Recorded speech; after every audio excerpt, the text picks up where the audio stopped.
Taylor's fingers trembled as she stood in the dimly illuminated living room of the Forrester mansion, her eyes filled with betrayal and wrath. The air was dense with tension, the kind that might choke a room in an instant. Her pulse pounded in her chest, each beat a terrible reminder of the event she had just witnessed.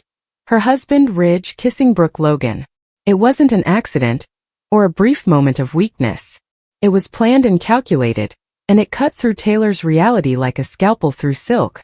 She had returned early from a meeting in San Francisco, expecting to surprise Ridge with her arrival.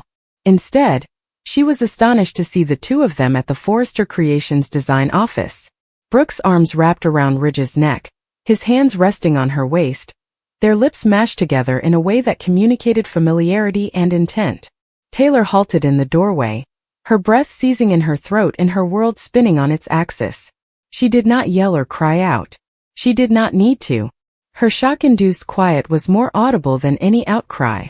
Taylor stood in the living room facing Brooke, who had followed her back to the mansion, most likely to explain herself. Ridge had remained behind, mumbling something about having to handle things at the office, but Taylor knew better. He was avoiding the consequences, leaving her to face the woman who had been a thorn in her side for decades. How could you? Taylor's voice was low, almost growling as she gazed at Brooke. Her hands were locked into fists at her sides, with claws driving into her palms. When everything else seemed to be falling apart, the agony served as a link to reality. Brooke stood a few steps away, her posture defensive but her look disturbingly calm. Her blonde hair was flawlessly styled, and her expensive dress hugged her shape like nothing else was wrong. "Taylor, please let me explain," she began, her voice smooth and rehearsed, as if she had been here before. "It wasn't what it looked like." Taylor gave a sour laugh, the sound sharp and jagged. "Do not offend me, Brooke. I witnessed it with my own eyes. You and Ridge are kissing. Again. After all these years and everything we've been through, you still can't get away from him." Brooke took a step closer, raising her hands as if to appease. "It was not planned, Taylor. Just happened. We were conversing and things got emotional, so..." "Stop." Taylor's voice snapped like a whip, cutting right through Brooke's words. Her chest heaved as she tried to maintain her composure, but the wrath was too raw and overwhelming. "Don't you dare stand there and pretend this was an innocent time. I know Ridge. I know you. That kiss wasn't an accident." Brooke's lips parted but no words emerged. For once she appeared to be at a loss, which gave Taylor a strange satisfaction. She took a step forward, her eyes narrowing. "Have you always wanted him? No matter who he's with or how many times he picks me, you keep returning, like a vulture circling a dying animal." "That's not fair," Brooke exclaimed, her voice tightening. "I have never attempted to take Ridge from you. He makes his own decisions, Taylor. You are aware of this." The words hit Taylor like a slap, and before she could stop herself, her hand sprang out, striking Brooke's cheek sharply and resoundingly. Brooke stumbled back in amazement as the voice echoed through the quiet room. Her eyes widened, a mixture of pain and disbelief flashing across her face. For a moment neither woman moved. Taylor's palm stung, but she didn't mind. The physical ache was nothing compared to the mental turmoil within her. She had never been aggressive or shown such raw fury, but something in her had snapped. Years of anguish seeing Brooke weave in and out of Ridge's life, fighting for a love that was always just out of reach. It all came to a head in that single impulsive move. Brooke's fingers gradually slid off her cheek, leaving a scarlet imprint where Taylor's palm had landed. "You hit me," she whispered, barely audible, as if she couldn't believe it. "You're damn right I did," Taylor said, her voice trembling but unapologetic. "Brooke, you have been tearing my life apart for years. You've taken everything from me. My spouse, my family, and my peace. And now you have the guts to stand here and pretend you're the victim." Brooke's eyes flared with fury or defiance. "I am not the one that kissed him, Taylor. Ridge made that decision. If you want to be angry at him. Don't you dare put all of this on him," Taylor shouted. "You've been manipulating him for years, playing the damsel in distress, the attractive Brooke Logan who can't help but attract every man in her path. You knew exactly what you were doing." Brooke shook her head, her cool beginning to break. "Do you think I planned this? You believe I intended to hurt you? Taylor, I have tried to move on. I have tried to let Ridge go. But he what? Taylor interrupted, her voice rising. Does he love you? Is that what you plan to say? Because if you think I'm going to stand here and listen to you justify stealing my spouse, you're very incorrect. Brooke's jaw tightened as she took a step forward, reducing the distance between them. I am not justifying anything. I am telling you the truth. Ridge and I had a history, but I didn't make him kiss me. He wanted to. And instead of striking me, you should consider why he continues coming back to me. Taylor's chest tightened as he heard the words. She felt the air rush out of her lungs, and the weight of Brooke's accusation crushed her. For a moment, she was unable to talk or move. The truth in Brooke's remarks was undeniable, which made it even more agonizing. Ridge had decided to kiss Brooke. He had decided to betray her again. And yet, here she was, directing all her rage at Brooke because it was easier than confronting the reality of her husband's behavior. Taylor's hand shook as she took a step back, her eyes welling with unshed tears. You don't get to do this, she replied, her voice softer but still fierce. You don't get to stand there and pretend you're innocent. You've been pursuing Ridge for years, Brooke. You have never respected our marriage or family. You've always wanted what I have. Taylor despised Brooke's expression, which softened for a brief period. She didn't want Brooke's sympathy. Taylor, I'm not your enemy, Brooke continued, her tone softer now. I understand it feels that way, but I'm not. Ridge and it's complicated. It has always been tricky. But I did not come here to hurt you. Then why are you here? Taylor insisted, her voice breaking. Why are you following me? To gloat? To rub it into my face? No, Brooke replied hastily. I came to discuss. To endeavor to set things right. Make it right. Taylor's laugh was lifeless and devoid of humor. Do you believe you can make this right? Do you think a few flowery phrases will erase what I saw? What did I feel? Brooke opened her mouth to respond, but Taylor denied her the opportunity. Get out, she ordered, her tone hard and determined. Brooke, get out of my house. I do not want to hear your justifications. I do not want to hear your voice. Just go. Brooke hesitated, her gaze scanning Taylor's face for a breach in her determination. Taylor's expression, however, was stone-faced and immovable.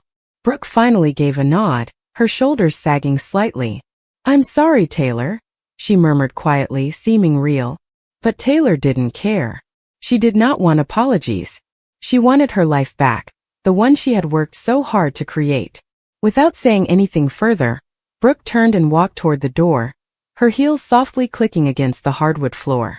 The noise was deafening in the silence of the room. Taylor felt the weight of her absence as the door closed behind her, but it did not provide any solace. The wrath was still burning in her chest, but it was joined by a profound, agonizing melancholy. She slumped into the couch, her hands covering her face as the tears flowed. She didn't know how long she remained there, grieving for a marriage that had been put to the test, for a love that had been stretched to its limits. Ridge had betrayed her before, but this time seemed different. This time it seemed definitive. When Ridge returned home hours later, Taylor was still on the couch, her tears had dried. He paused in the doorway, his gorgeous face marred with remorse, his gaze avoiding her. Taylor, he said, his voice scratchy. We need to talk. She stared up at him with an unreadable face. No, Ridge, she said, her voice firm despite the maelstrom within her. We do not. Not tonight. He opened his lips to object, but something in her eyes stopped him.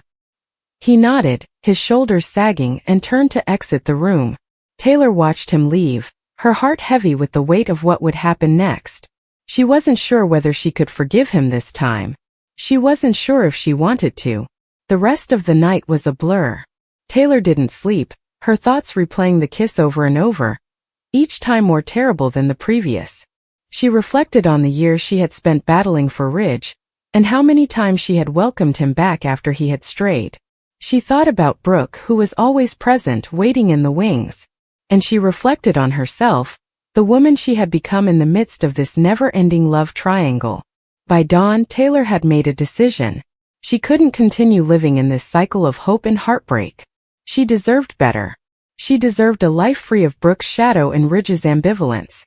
But the way forward was unknown, and the prospect of abandoning everything she had constructed was horrifying. She stood at the kitchen counter, peering out the window as the first rays of sunrise streamed through the trees. The environment outside was serene and peaceful, in sharp contrast to the insanity within her. She realized she couldn't remain in this limbo indefinitely. Something needed to change. Ridge arrived downstairs and saw her there, her posture tight and her face determined. "Taylor," he whispered quietly, approaching her warily. "I'm very sorry. I did not intend for this to happen." She turned to face him, her gaze frigid. "You never intended for this to happen, Ridge. But it always does." He flinched, but she did not relax. "I can't do this anymore," she said calmly. "I can't keep pretending that everything is fine, that I can keep forgiving you. I deserve better than this." Ridge's face crumpled, and for a brief moment, he resembled the man she had fallen in love with all those years ago. Vulnerable, serious, and anxious to make things right. "I love you, Taylor," he exclaimed, his voice breaking. "I have always adored you. Brooke made a mistake. A stupid, horrible mistake." Taylor shook her head, a sorrowful smile playing on her lips. "That is the problem, Ridge. It is always a mistake. However, there is always more than one. It's a pattern and I'm done with it." He grabbed for her, but she moved back out of reach.